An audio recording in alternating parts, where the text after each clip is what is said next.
can't eat chocolate. Chocolate is poisonous to birds. The entire bird world is slowly being poisoned by Cocoa Puffs so that humans are the only dominant species. Hello everyone, Blixie here. And in today's video, we're gonna be reacting to one of the craziest theorists on the internet, Alex Bale. So this guy basically makes theories and short films, but I'm here to see the theories, and he has a lot of them. So we're gonna be reacting to two of them that caught my eye. The first one is Diary of a Wimpy Kid theory. The second one is the Cocoa Puffs conspiracy, which we're going to be watching both of them. So get your popcorn, because this is going to be crazy. So, Completely normal, but let's go all the way to the start of this. This is the Diary of a Wimpy Kid theory, Alex Bale. So, credit to Alex Bale for making this. And yeah, let's get started. There is a single page in the first Diary of a Wimpy Kid book Okay. that, at first glance, seems completely normal. But there's something on this page that, once you see it, will forever change the way you look at these books. There's a genuinely unnerving implication. Wait, hold on, wait. You're telling me this page has to do with stuff? I don't know. Guys, hold on, wait. Let's just analyze this page for a bit. I gave my mom and dad their gifts. I get them the same kind of thing every year, but parents eat that stuff up. I don't know, like, they got their gifts. They're saying thanks. Greg's hat? I don't know. I don't know. I see some, I guess, are rappers. Maybe that has to do with something? I don't know, guys. I don't see anything weird here, but okay, he will tell us. Here that I don't think anyone has ever talked about before today. What's that smell? I knew that door had a lock on it! Whoa. You are going Whoa, nah. Mama.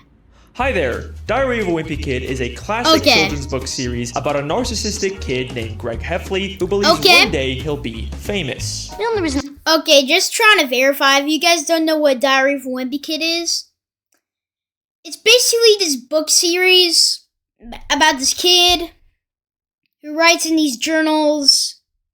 And yeah, that's basically it. And they made like 10 movies on it and 20 books. So yeah, just giving you guys some context on what this is exactly about.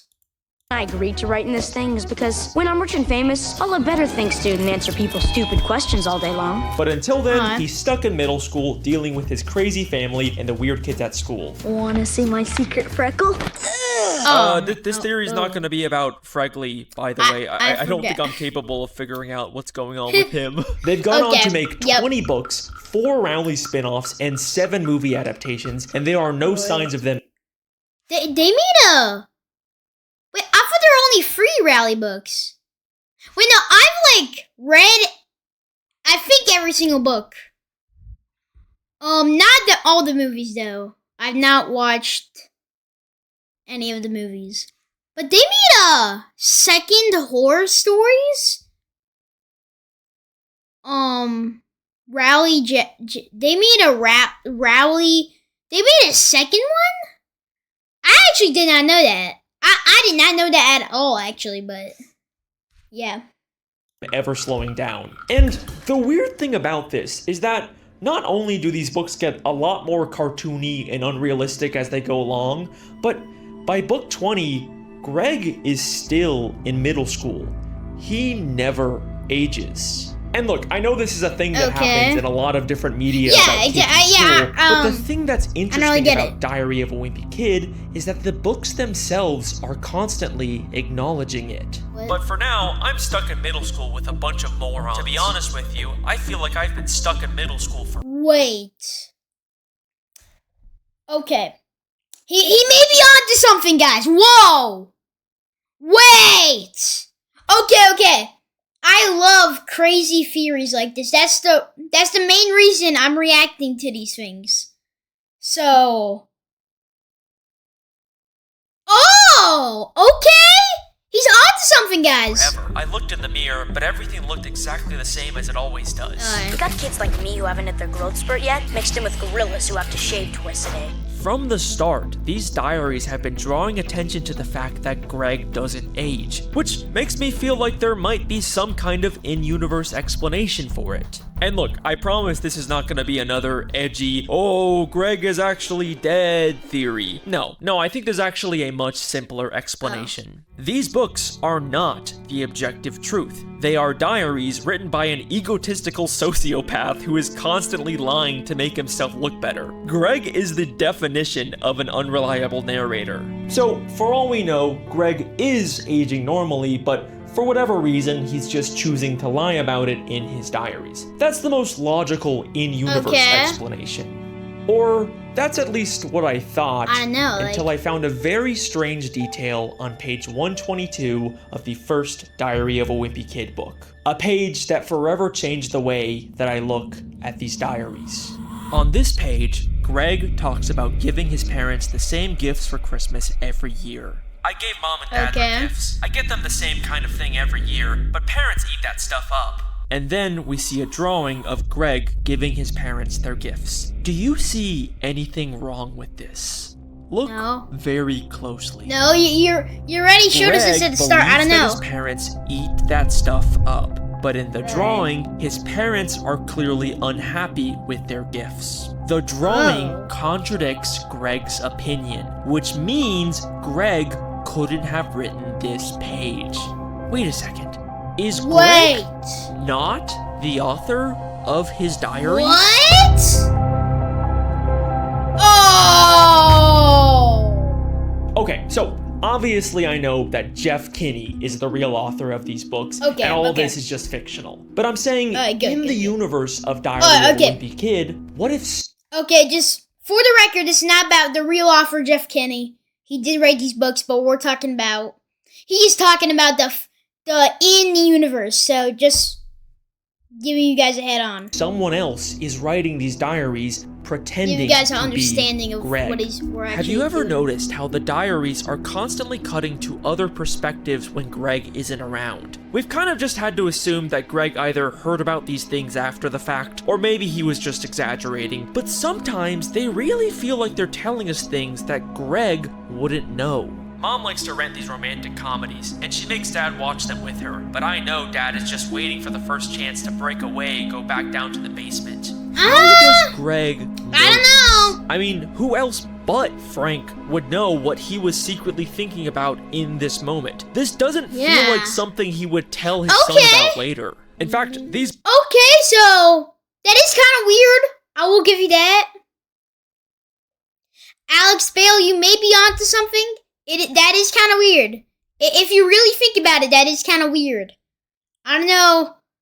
How would Greg really know that? I don't know. I don't know, guys, but let's just watch the full thing. We're only 4 minutes in, and we already got some crazy stuff. Books are full of moments like this that feel like they're specifically from Greg's dad's perspective. Greg even claims at the start of Third Wheel that he can remember things from when he was in his mother's womb. Nah. And the things he remembers do feel kind of accurate. I don't remember this. I don't way think more sense if these were actually Frank's memories from when his wife was pregnant. What if Frank is the real author of the diaries? What if these are books that Frank is writing based on his son's life for some unknown reason? And it's okay if you're not fully on board yet, because I didn't really take this seriously either until I found something insane. At the start of Dog Days, we are told that there is a newspaper comic called Lil Cutie that Frank and Greg read together every day. And we find out that... I've read all the books, like I said. Yeah, I do remember this. There was... Yeah, I remember this. Cutie is a comic series that was written by a father based on his son.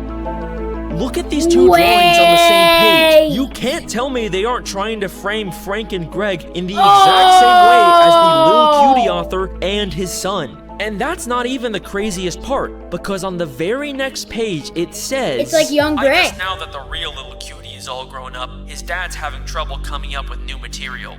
His dad's having trouble coming up with new material. Is this not exactly what we've been talking about this whole time? The diaries get cartoonier and Greg never ages because now that his son is grown up, Frank is out of new material and he's forced to just make stuff up. We even find out in Old School that Frank had a very similar childhood to Greg. He also had a best friend like Rowley, a dog, and 2 brothers that annoyed him. So maybe some of Greg's middle school stories are actually based on Frank's childhood memories. Greg, we're a lot alike. Everything here fits perfectly. Now, if you still don't believe me, then I have everything, but one final question for you. A question that's been right in front of our faces this entire Okay, I am very much hooked. I do kind of see where he's going with this, and I'm really excited to see how this ends. time, but we never thought to ask it before now. Why are these books called Diary of a Wimpy Kid? Why would Greg, someone who is consistently shown as narcissistic and egotistical, ever refer to himself as wimpy? Greg has an extremely high opinion of himself. That's like his main thing. Oh, wait! But you know who does think Greg is wimpy? His dad. Dad was pretty mad at me for letting myself get bullied by a kid who was still in kindergarten. When Dad saw it, he said it was a girl bike and I should get rid of it. Dad said there was no way he was getting me a dollhouse. So yes, I believe for whatever reason, Greg's dad decided to write the Diary of a Wimpy Kid books. And just like with Little Cutie, it ended up becoming a huge financial success, where he's going leading with to this. a whole series of books and even a handful of movies. I always figured they'd make a movie about my life, but I didn't think they'd start the story here. I always figured they'd make a movie about my life. This line implies that these are in-universe movies based on the diaries. And Greg did actually become famous like he always wanted, but what if it's because his father decided to create a best-selling book series about his life? And that is my Diary of a Wimpy Kid theory. Case closed. Okay. Yep, I'm pretty sure we wrapped up everything. I know I always say that, and then there's like a big surprise plot twist in these videos, but like, this time we're done for sure. I mean, you can just leave. Okay. I wasn't believing him anyways, but we were 8 minutes in a 26-minute video. Yup, well, there's more to this, so don't leave yet. Do not leave yet. There's way more to this. Okay, he's just straight up lying. Don't look at the runtime of this video. I already did. Okay, so I genuinely wanted to end the theory here and be done with it, but there's a scene in the first Diary of a Wimpy Kid movie that I can't stop thinking about. I don't even want to show it because I promised I wasn't gonna do this, but just take a look for yourself. He had to eat his lunch on the floor. I was right. You're not even gonna make it out of there alive. The only chance you have making the yearbook is when they dedicate it to your memory. The only chance you'll have of making the yearbook is if they dedicate it to your memory. Oh no. This is gonna... Oh no. Could that be what these movies are? It's the Greg is dead. Did Frank write these diaries because I already know it. Greg is dead? Called it. Oh, what the? Yeah, called it, bro. Called it. Guys, I called it. And also, I think he's about to say a bad word. So, let's skip that. Whole time theory, but I swear this is not your usual edgy run-of-the-mill Greg's in Purgatory theory. There's something to this. And I know people have already suggested this before, but what I have never seen anyone talk about is the fact that there are so many moments in these movies. Okay, I've never watched them, but I have seen a few clips. Going to die. So you'll be dead at homeschool by the end of the year anyway. You're not even gonna make it out of there alive. He will kill you. Literally kill you. You're dead.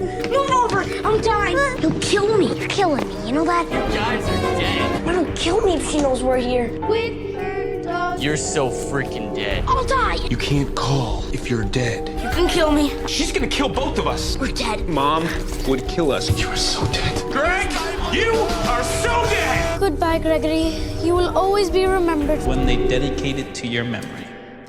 Like, I'm not crazy, right? That's a weird amount of references to Yeah! Greg's death. Wait, hold on. And remember, these are the same 21 movies that decided to 21 unambiguously tell us that references Greg is to famous me. enough to get a movie made about Maybe him. dead. I I don't know. always figured they'd make a movie about my life. Maybe they're also telling us the reason why, and these are just actors portraying someone who tragically passed away. And it's not just the movies either. In Dog Days, when Greg is talking about reading in school, he says this very interesting line. I'm not really sure what makes a book a classic to begin with, but I think it has to be at least 50 years old, and some person or animal has to die at the end. And then later on, when he has to read Charlotte's Web, he says, just from looking at the cover, I guarantee either the girl or the pig doesn't make it to the end of the book.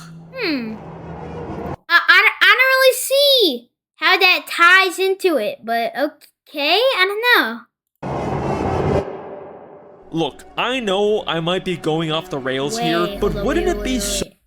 Wait, hold up. I said I didn't really know how it ties into the book, into this theory. Oh wait, just Girl watch or the this. pig doesn't make it to the end of the book. They compare Greg with the Charlotte Web book. Oh, I see where that ties into it. Oh, I see where that ties into it. Oh, okay. He promised he wasn't gonna make a Greg is dead theory, but here we are, but I'm still on board. Like, I don't really care, but yeah. Look, I know I might be going off the rails here, but wouldn't it be so tragically ironic if Greg actually did become as famous as he wanted, but it was only because of his death? I always figured they'd make a movie about my life, but I didn't think they'd start the story here. That's why they adapted the diaries into movies, that's why he's always been stuck in middle school, and that is the real reason why his father decided to write a book series about him, to keep his memory alive. And look, it's okay if you're not fully on board yet, because I've still got some really big evidence. But before we get into that, I want to take a look at how I think the real Greg Heffley might have died. And just a warning, this will probably sound like a lot of random speculation at first, but I promise it'll all come together in the end. Okay, I trust this guy. The fire. Going back to the movie that told us about Greg's fame and possible death, there's a scene where Roderick tells Greg and Rowley a scary story about a nearby forest called Devil Worshipper Woods. You see this house? They had to tear it down because what happened there was so terrible. Two kids who were, I don't know, maybe in middle school. They trick-or-treated that house on Halloween night. But the house was full of devil worshippers. Roderick tells them about a house that abducted children and cooked them in an oven, but that ultimately led to an accidental fire that burned down the house with everyone inside. But they forgot to turn off the ovens, so the house burned down with everyone in it. Now, this is obviously just a story Roderick is making up to scare Greg. Okay, yeah, They even I go don't to really the believe woods this. later and only see Fregley.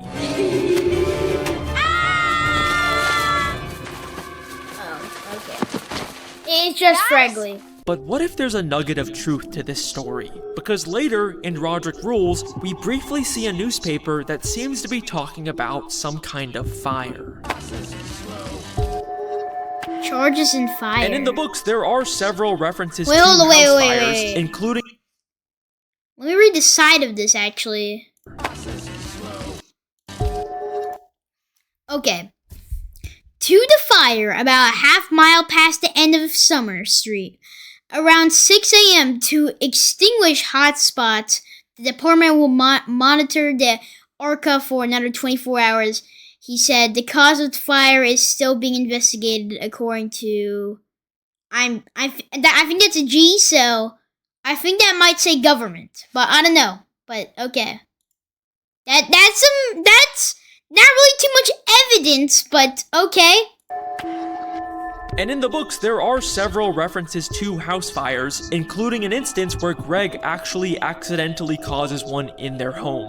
Oh. There's also this insane deleted scene from the third movie where Manny ominously talks about an accident. You threw Tingy away. Well, it was an accident. Tingy says you're going to have an accident. What the? Yeah, What the I frick? see why they deleted that scene. There are a lot of weird references to some kind of accident or house What the fire frick, throughout the bro? franchise. What if No these wonder are that's- hints about how Greg actually died? No But wonder. If so, when and No wonder that scene was deleted. Holy crap. Okay. how did this happen? Well, here's my theory. In Roderick Rules, Okay. Roderick throws a party when their parents and Manny go out of town. And don't have anybody over this weekend. He tells Greg that he can join the party, but ends up locking him in the basement instead. We need chairs from the basement. Roderick, help! The door's closed! Yeah, and it's staying closed. I don't need a middle schooler ruining my party. Roderick! Oh, I remember this from the books.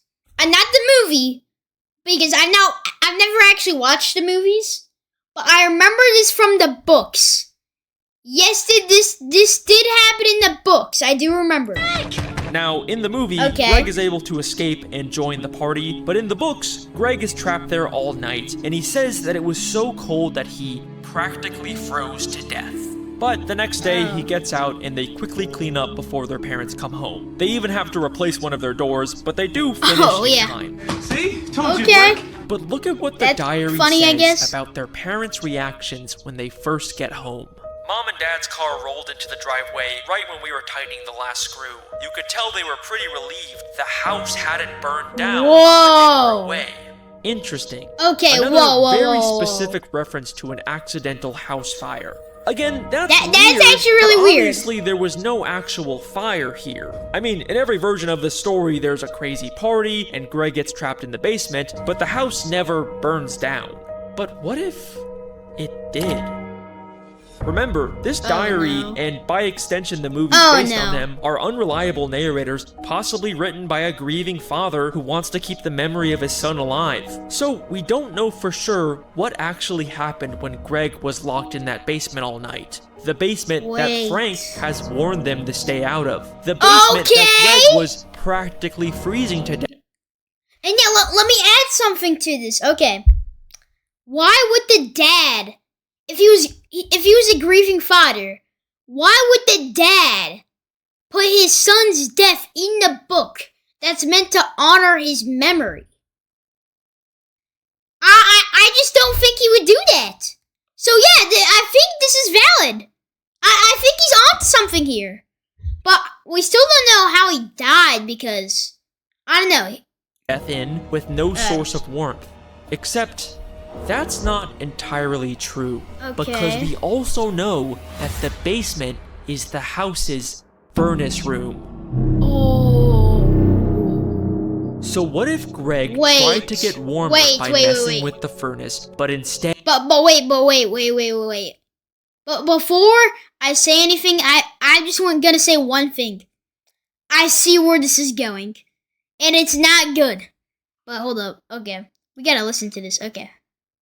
because we also know that the basement is the house's furnace room. So what if Greg tried to get warmer by messing with the Okay. furnace, but instead he ended up accidentally starting a deadly house fire? Yes, I believe that Greg never actually left that basement, and everything after this page is a complete and total lie. Okay, that's a big claim, I know. And I did warn you, this would sound like a lot of random speculation, but I do actually have No. the evidence to back it up. I'm being To honest start here. I off, kind of. remember that I'll newspaper back that this mentioned guy the up. fire? Well, Greg gets it as he's cleaning up the party. Okay.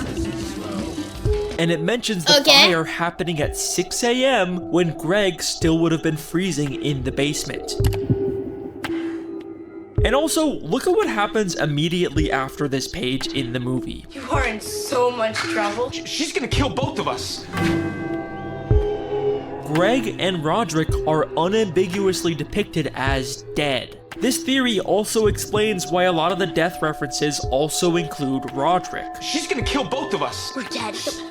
Mom would kill us, and I am a dead man. Since he would likely be a victim of the fire as well. The house burned down with everyone in it. Frank not even only describes Greg, the smell Roderick of too. Roderick's room as unidentifiable. What is that smell? I can't even identify it. But the real reason why I think this fire theory is so compelling is because of the very strange way that Frank starts to act when he gets home. Okay. Yes, that is correct. I am finally going to talk about the thing that has been all over TikTok for the past year, the movie's depiction of Frank. Guess who's the laugher now? Me! I'm the laugher! Ah! I knew that door had a lock on it, and everybody was trying to make me feel like I was losing my mind! Okay, I've never watched the movie, but from the first person to notice this, but in the hold wait, I've never watched the movie, but just by those few clips I'm hearing, he sounds crazy. Okay, he's onto something again. He's been onto something. Okay, so I'm just not gonna say that again. He's been onto something. So yeah, but I just want to see what he figures out at the very end of this video. Diary of a Wimpy Kid movies, Frank acts legitimately insane. To the point where it's kind of become a meme to joke about him being this serial killer guy that might have killed his family. Hey, how about then, no video games and no television for the rest of the summer? Dad, no! I stopped laughing. I stopped. Oh. Ha! Guess who's the laugher now? Whoa! Me! I'm the laugher! I'm the laughingest laugher that ever laughed! But the thing that's interesting to me that I haven't seen Okay, that's anyone really talk weird. is that Frank doesn't really Wait, start why to is he act actually like this freaking me out? until after the Roderick Rules party, when he becomes extremely paranoid and starts to believe that something's wrong with the house. So, who came over this weekend? What? Hey! What the?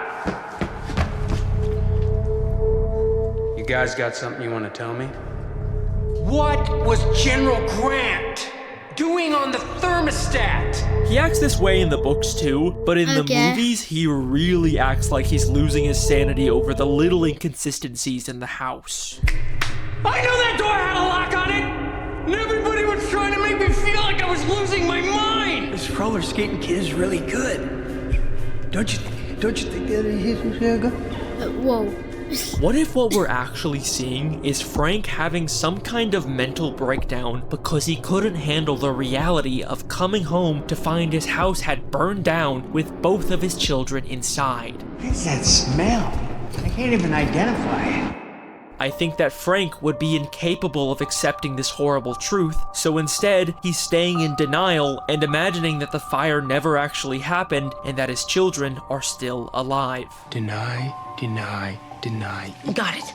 Deny, deny, deny. The reason why Frank is fixating on the little differences in his house, like the bathroom lock being different, is because, in reality, he's actually already moved into an entirely new home after the fire. But he'd rather concoct a whole elaborate story about his children replacing the door than accept the truth. I knew that door had a lock on it! Deny, deny, deny. Also, remember that terrifying Manny deleted scene? Oh, yeah! You're going to have an accident. I did not forget about that, trust me.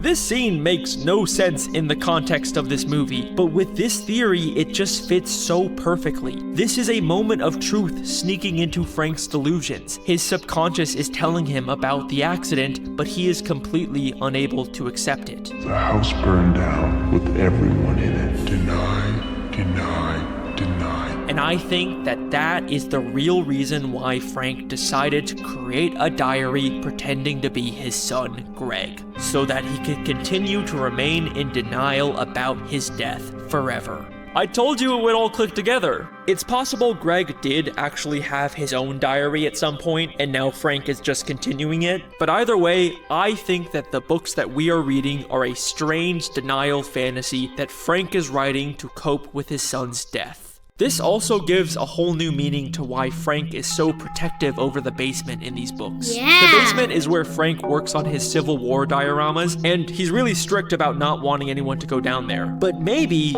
even in his fantasy, Frank actually wants to keep his kids away from the basement that caused all of this. There's also this moment at the end of the Roderick Rules movie where Frank realizes his entire family is no longer sitting with him. This roller skating kid is really good. Don't you think that he's real good? And people like to joke about how Frank is realizing his entire family is dead or whatever, which doesn't exactly line up with my fire theory since Susan and Manny would still be alive. Yeah. But if Frank has turned the loss of their children into a fictional best-selling franchise for money, then I could totally see Susan divorcing him and taking Manny. I mean, she was very much depicted as someone who believes in honesty. You lied to me, and you know how I feel about that. So I think this scene actually works really well with this theory. Don't you think that Whether or not you agree with every part of this theory, you have to admit there's a lot of really compelling connections here, and it offers us a very tragic new way to read these books. Nothing of what we see in these diaries is the full truth. It's a combination of both Frank's true memories of his son and fictional ones he's created to keep the lie going. We have to think of these books as more than just Frank and Greg. They're a weird amalgamation of them both. In a sense, these books are the story of Freg. Wait a second. Oh, what the fuck? Oh! Fregley never felt like a real person. Wait, we never actually learn anything about him beyond the fact that he is this weird, inhuman, freaky kid who's always around. Wanna see my secret freckle?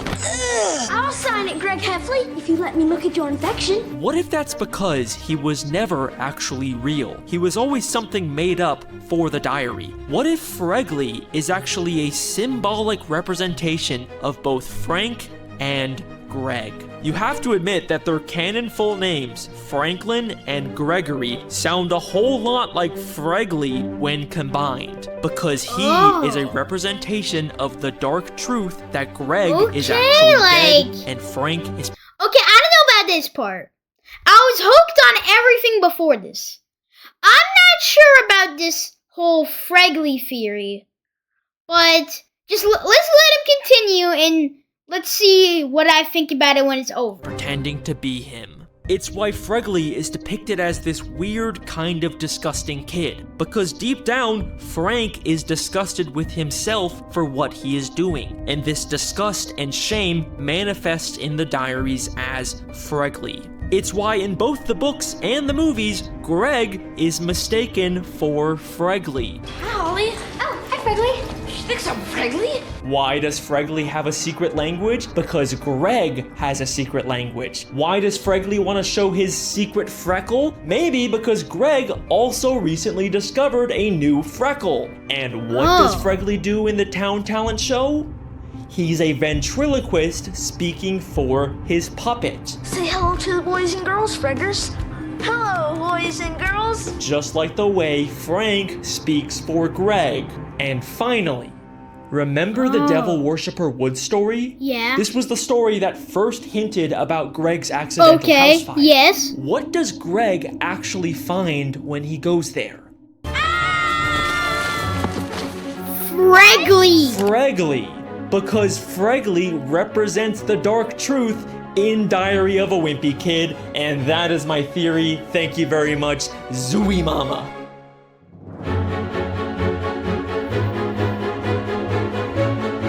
That was insane! Hold on, wait. I'm just trying to process that in my brain. Okay! The theory is pretty valid. I do kind of agree with this. Not so sure on the Fregley part, but I do like this theory. So, yeah, guys, on to the next fan theory by Alex Bale. Okay, guys, we are at our next theory by Alex Bale. This is the Cocoa Puffs conspiracy. So, this one just caught my eye because I like Cocoa Puffs.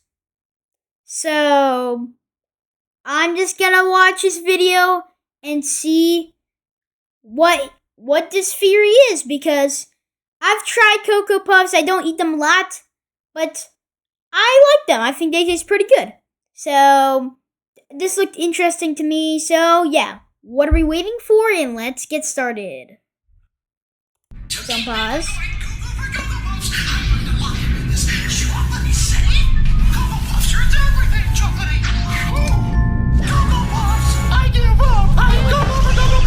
There's no escaping chocolatey Cocoa Puff.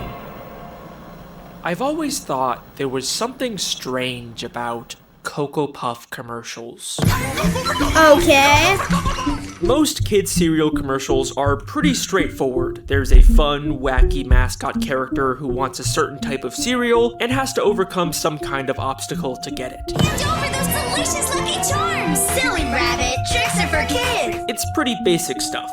But the thing that's strange about Cocoa Puff commercials is that Sonny the Cuckoo Bird isn't trying to get the cereal, he's actively trying to avoid it. How do I escape the great taste of Cocoa Puffs? You've got to keep Cocoa Puffs away from me! If you think about it, Sonny is kind of a struggling addict who's desperately trying not to relapse, but fails every time and ends up destroying whatever building he's in and terrifying the people around him. Can't control myself? I'm going Cocoa for Cocoa Puffs! Cocoa for Cocoa Puffs! Cocoa Puffs are literally ruining his life, and I think it's kind of weird that that's how General Mills chose to advertise their cereal for children. But whatever. These are just silly 30-second kids commercials that are all essentially the same. There's no plot.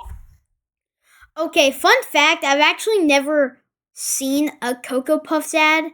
It's not like I don't want to. It's just like, they've never popped up for me on my TV or on YouTube. So, I don't know, but I'm excited to see these because I've not seen them before. Or world I wonder how building, this there has could it possibly be a theory anything to here it, so, worth theorizing about? Right? What if I told you that beneath the surface of these colorful cereal advertisements is one of the most dark and complex underlying narratives I have ever seen in a piece of media? A hidden story of addiction, war, betrayal, and a massive conspiracy about the world Sonny lives in that no one has discovered before today. I promise you that after this, you will never be able to watch a Cocoa Puff commercial the same way again. This is the Cocoa Puffs conspiracy.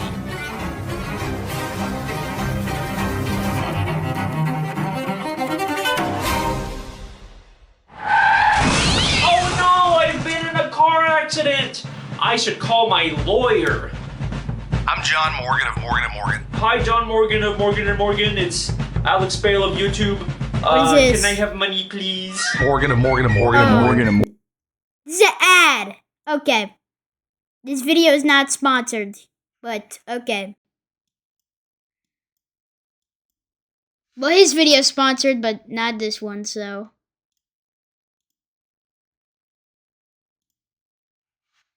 Please don't sue me, General Mills. Bye. Okay, we're back. Part 1. The bird. The very first commercials for Cocoa Puffs aired in 1958 and originally featured 3 children instead of the iconic cuckoo bird as their mascot. Okay.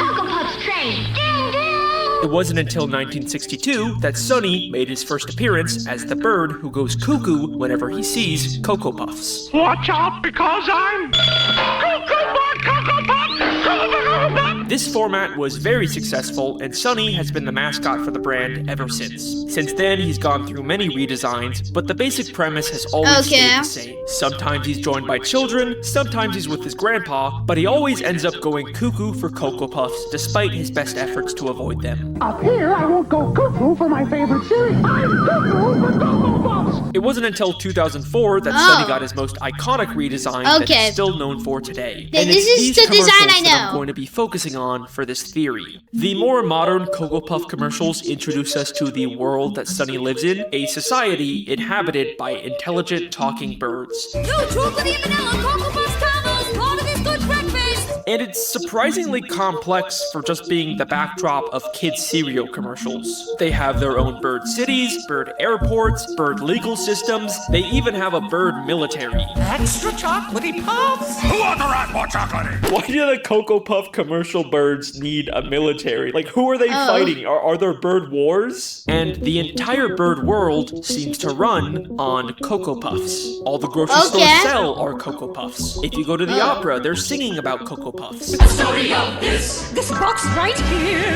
Cocoa Puffs. Well, they kind of make sense because it's a Cocoa Puffs ad. And also, if it's a Cocoa Puffs ad, there's definitely gonna be Cocoa Puffs everywhere. So, that makes sense. Okay. So, what Alex Bale is telling us right now basically is just run Cocoa Puffs, which kind of makes sense, I guess. Like, a little bit weird, but yeah.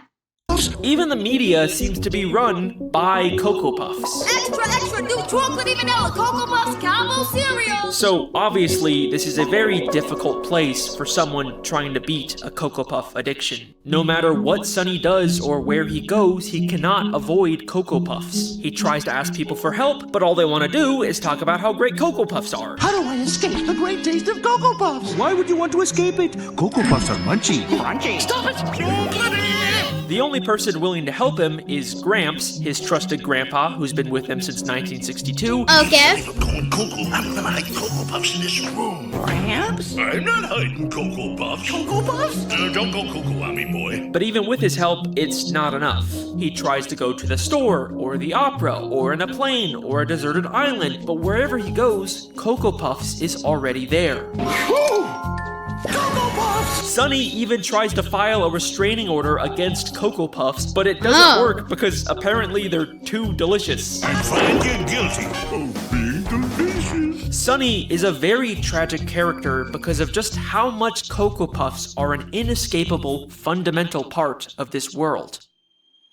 But it isn't always like this. Occasionally, there are these weird outlier commercials that show a different side to this world. Where we see these little moments where the bird citizens are just as afraid of Cocoa Puffs as Sunny is. The first time I noticed this was in a commercial for the new Cocoa Puffs chocolate and vanilla combo cereal. Extra, new chocolate. Okay, I don't know if it's just me, but this screen's kind of blurry, but I think it's just like the ad itself. I don't think it's the video. Because the rest of the video looks fine.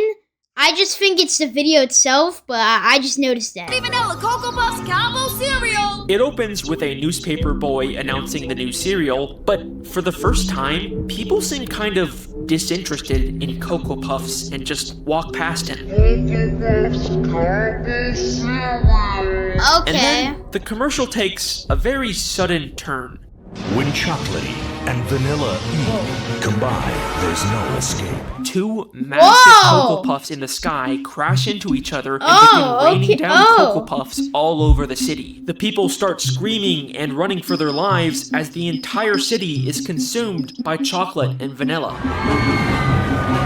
Don't go cuckoo! Don't go cuckoo! But after Sunny goes cuckoo, we cut back and see that everyone is now enjoying the cereal. New chocolatey and vanilla Cocoa Puffs combos, part of this good breakfast. Now in bowls everywhere. Something has changed. This is not a world where everyone has always loved Cocoa Puffs. I think not the that Stranger this Things is a world music. that has been taken over by Cocoa Puffs. And if you don't believe me, we get much more explicit confirmation of this in the commercial for the new chocolatey explosion puff. What does he mean by taken over by Cocoa Puffs? Man, okay, so last theory, I was pretty hooked. Right now, I'm kind of confused a little bit, but last theory, I really liked it, so I think I'm gonna like this one. I've kind of been holding off on showing this one because, it is honestly the most insane commercial I have ever seen in my entire life. Like, you are not prepared for what I am about to show you. This commercial takes place inside of the Bird military headquarters, where Sunny, as a Cocoa Puffs expert, discusses the dangers of this new type of Cocoa Puffs that's exploding in people's homes. I'm warning you, it's more chocolatey. What do you mean more chocolatey? Yeah. Picture chocolatey Cocoa Puffs. Okay. Even more chocolatey than that. And the military birds look terrified of this and are treating it like a major threat. Extra chocolatey puffs? Who wants to write more chocolatey? Just how chocolatey is it? And what happens next is... I can't even describe it to you. You just have to kind of see it for yourself. Even more chocolatey than that. Just how chocolatey is it? Cocoa Puffs. That's Sunny reveals he secretly brought a box of the explosive Cocoa Puffs into the meeting with him, essentially a bomb that he launches at the military, basically committing Cocoa Puffs domestic terrorism and flooding the entire room with chocolate. How is this a commercial? We see the main military guy again, except now he seems to be supporting the cereal. Limited time only. And even his military stars have been replaced with Cocoa Puffs. Sunny has essentially performed a coup and used Cocoa Puffs to take over the Bird military. These commercials are not about trying to sell cereal to kids. They're about the hostile takeover of the bird world from within. But why is Sunny doing this? I thought he was just some guy trying to escape his addiction. You gotta keep Cocoa Puffs away from me! Why is he suddenly a sleeper agent working for Cocoa Puffs in this commercial? And who is really behind this takeover? So, at this point, you might be thinking that these are all just a bunch of random, incoherent, one-off commercials with no continuity or logic behind the things happening. You know, they're just a bunch of wacky, random skits made to sell cereal to kids, and we shouldn't really try to understand them. And you'd probably be right until they released a single commercial that fundamentally changed everything we thought we knew about this world. In fact, this commercial gives us so much new evidence that it is the entire reason I decided to make this theory. Let's take a look. Cocoa Puffs experiment. How long does it take Sunny to go cuckoo for? Cocoa Puffs? Immediately, this commercial looks and feels very different than the others. Instead of a bird city, we're inside of a very advanced looking laboratory where Sunny is apparently being experimented on with Cocoa Puffs. Begin countdown now. So chocolatey! I'm Cocoa Puffs! Cocoa Puffs! As expected, Sunny goes cuckoo and destroys the lab, but in the final moments of the commercial, we pull back to see who's really running the show. Humans. Humans are the ones behind this experiment. This world that we thought was only inhabited by intelligent bird people also has humans in it. And now, with this context, we can finally start to put all the pieces together. Oh no. Part 2, the human war? Oh, Here is my theory. This is a world where advanced intelligent humans and bird people separately coexist as global superpowers. And I believe humans are the ones who created the Cocoa Puffs. I think we can assume this because we can see humans are running a lab that is clearly making and testing Cocoa Puffs. We can even see the chemical structure for Cocoa Puffs on the monitor. So that means that humans are responsible for giving Cocoa Puffs to bird society. And clearly their intentions are far beyond just diplomatic trade. Remember what they were testing for. How long does it take Sunny to go cuckoo for? Cocoa Puffs? How long does it take Sunny to go cuckoo for Cocoa Puffs? they are specifically testing how addictive the cereal is, meaning humans are intentionally trying to create the most addictive product they can. In the world of these commercials, Cocoa Puffs are not just a delicious breakfast item. They are a weapon created by humans to brainwash and control an enemy nation's population. The fictional in-universe cereal is what I mean, not the real-life Cocoa Puffs. Please don't sue me, General Mills. We are witnessing an interspecies war between humans and birds, where humans are launching giant Cocoa Puffs at the cities and planting sleeper agents inside of the military. Why is this inside of a cereal commercial? So, these commercials are telling the story of the global Cocoa Puff.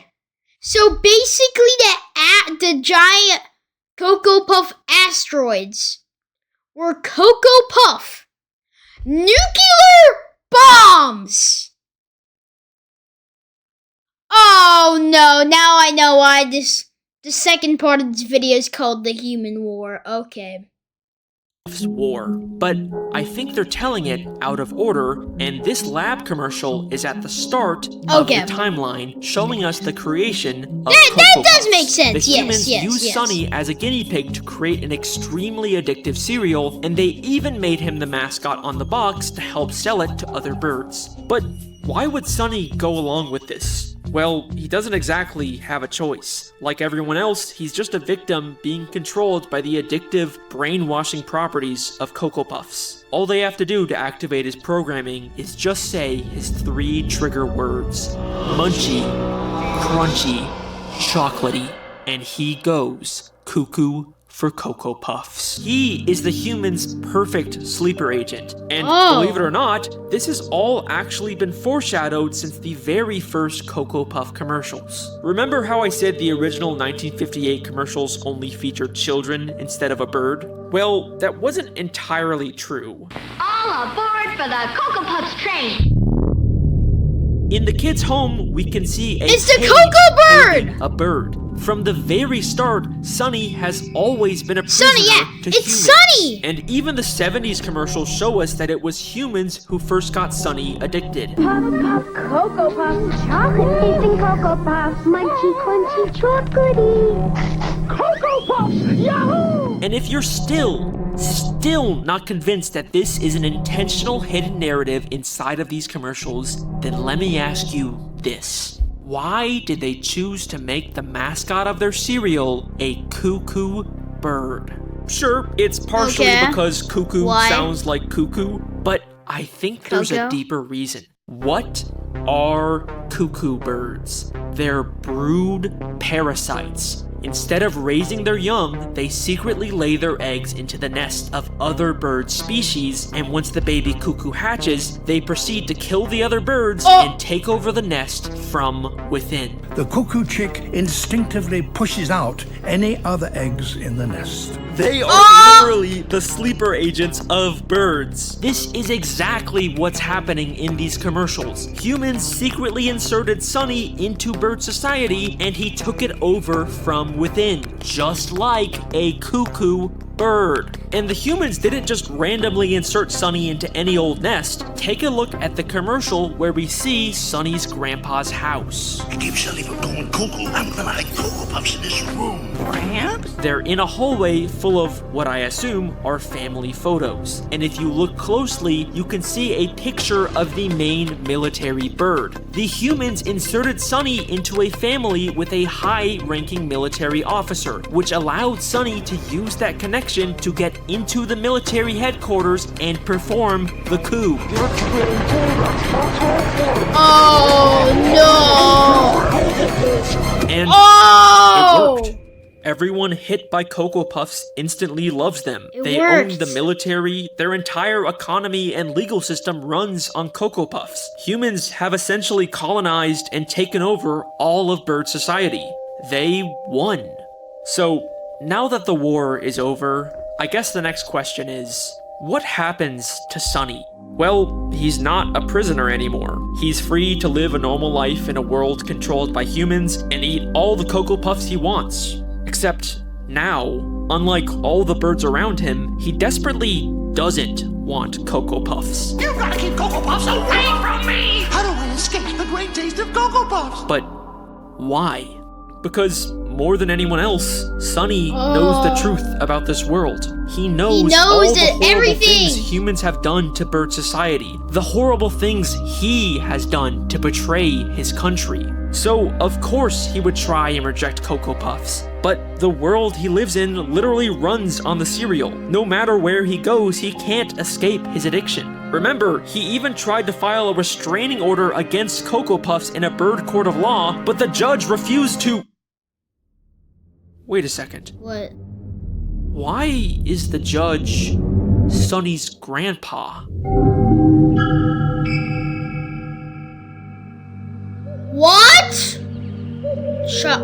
Part-free chocolate is thicker than blood. Court now in session. I find you guilty of being delicious. Sonny, this is a fancy restaurant. That is clearly Sunny's grandpa. Even his nameplate says Judge Gramps. Wouldn't that be like a major conflict of interest? Like, you can't just be a judge for your own family member's court case, right? And even if we ignore that, isn't Sunny's grandpa supposed to be the one character who's actually on his side? Keep Sonny from going cuckoo. I'm gonna hide Cocoa Puffs in this room. Cocoa Puffs?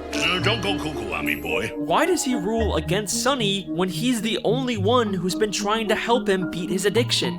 Maybe we need to take a closer look at Sunny's grandpa. In one of the commercials, we see Gramps trying to help Sunny by hiding the Cocoa Puffs. I'm gonna hide Cocoa Puffs in this room. Gramps? I'm not hiding Cocoa Puffs. But immediately after, he says this. I'm not Cocoa. Don't open that door then, cause there's munchy, crunchy, chocolatey Cocoa Puffs in there. Look at him, he's clearly trying to tempt Sunny into getting the Cocoa Puffs. He even uses Sunny's exact trigger words and has a nefarious smile.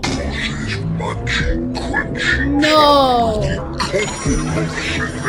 Gramps doesn't want Sunny to beat his addiction, he just wants Sunny to think that he's on his side, but in reality, Gramps is manipulating him. But why?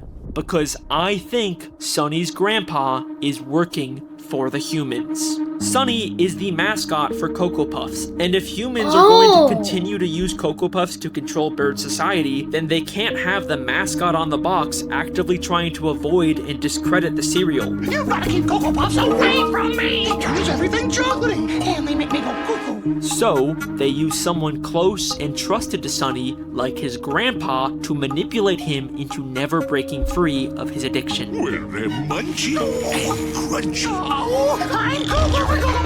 Just look at Gramps' life. He's got a big house, he eats at fancy restaurants, and he's a powerful judge who can seemingly break whatever rules he wants. Gramps is thriving in this human-controlled bird society, and I think it's because he made a deal with the humans to betray his own grandson. And once again, Gramps profiting off of Sunny has been foreshadowed since the very first commercials. Oil? We're rich. How you gonna get it up, Gramps? Sunny can't resist Cocoa Puffs. Here, Sunny. Yahoo! Gramps, Sunny's only parental figure, has always been working against him. But that brings up something else that I've always wondered about. Why is Gramps Sunny's only parental figure? Where are Sunny's parents? Like, even if Sunny was a brood parasite inserted into this family, he'd still have parents before grandparents, right? It feels like someone's missing. This may seem like a pointless question to ask for how little backstory we're given about these characters, but there is actually a single insane hidden detail in one of these commercials that unlocks one final damning part to this theory. No. Remember those family photos that had the military guy in them? It's like that one page at the start of this video. In the first theory, there's this one detail. There's always this one detail that just twists the entire story and how you think of the theory. If you look closely, the hallway is full of different bird people, all with boxes of Cocoa Puffs, except for one photo that shows a female bird all by herself. And it's the only photo with no Cocoa Puffs. It's a really weird detail to include. But what's even stranger is that when Sunny is about to open the door to release the Cocoa Puffs, the photo changes to show the woman is afraid for Sunny. sure, maybe this was just supposed to be a cartoony way to emphasize the danger, but then why is she the only photo that changes? The birds in the photo right next to her are completely indifferent to Sunny's struggle. This feels like the animators are intentionally trying to tell us something about specifically this female bird that we've never seen before. And trust me, I've checked. She doesn't show up in the background of any of the other commercials. So here is the final part of my theory. I think this is Sunny's mother. Maybe his real mother, or maybe his adopted mother from the whole brood parasite thing. Just like Sunny, she was clearly aware of the dangers of Cocoa Puffs and wanted to avoid them. But unlike everyone else, why don't we see her in any of these commercials? I think it's because she tried to protect her son from the dangers of Cocoa Puffs, and the humans who needed Sunny for their plans murdered her because of it. Oh, are not just a bunch of funny little cartoons designed to sell cereal to kids. They are a complex, interconnected story about the horrors of war, addiction, family betrayal, and murder. And if after all of this, you still have the fucking balls to leave a comment saying, "Oh, Alex, I think they're just cereal commercials, you're overthinking this," then let me ask you this. Why did they decide to make the characters in these commercials birds? Birds can't eat chocolate. Chocolate is poisonous to birds. The entire bird world is slowly being poisoned by Cocoa Puffs so that humans are the only dominant species on this planet. Maybe they're just cereal commercials, I don't know.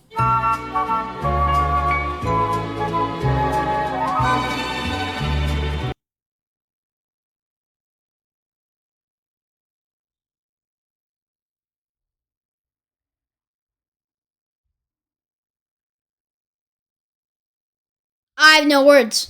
I'm not even gonna do an outro to this video. I have no words.